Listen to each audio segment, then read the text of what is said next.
Kosovë u zhvillua këtë të martë mbledhja e radhës së Këshillit Bashkiak për muajin shkurt. Rendin e ditës ishin miratimi procesverbalit të mbledhjes së kaluar, miratimi i rendit të ditës, paraqitja e problematikave nga këshilltarët si dhe shqyrtimi i 9 projekt vendimeve. Mbledhja u drejtua nga kryetari i Këshillit Bashkiak Aleksandër Ziu, i cili pasi konstatoi kuruamin e nevojshëm hapi zyrtarisht punimet. I pranishëm ishte edhe kryebashkiaku Kreshnik Hajdari. Takimi nisi me prezantimin e projekt vendimeve, që ishin në fokus të diskutimeve nga kryetari i Këshillit Bashkiak Aleksandër Ziu. Një bazë që vi nga familjet nevojë. 2. Projektim konzervativ në një masë në shtetëse financiare për shqiptarët e trajtuar me dializë.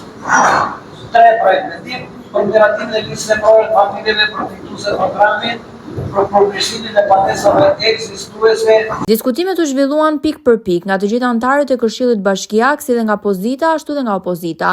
Projekt vendimet e shqyrtuara përfshinin dhënien e ndihmës financiare për fëmijët në nevojë, mbështetje financiare për qytetarët që trajtohen me dializë, miratimin e listës emërore të familjeve përfituese për përmirësimin e banesave ekzistuese për komunitetet në nevojë për vitin 2026, miratimin e ndihmës financiare për familjet e prekura nga përmbytjet për përballimin e dëmeve të shkaktuara nga fatkeqësitë natyrore, miratimin e kuotës ushqimore në kopshte dhe në qerde, 2 projekt vendime që lidhen me pagat e punonjësve si shtesë në plan buxhet nga të ardhurat e trashëguara prej grantit të kushtëzuar.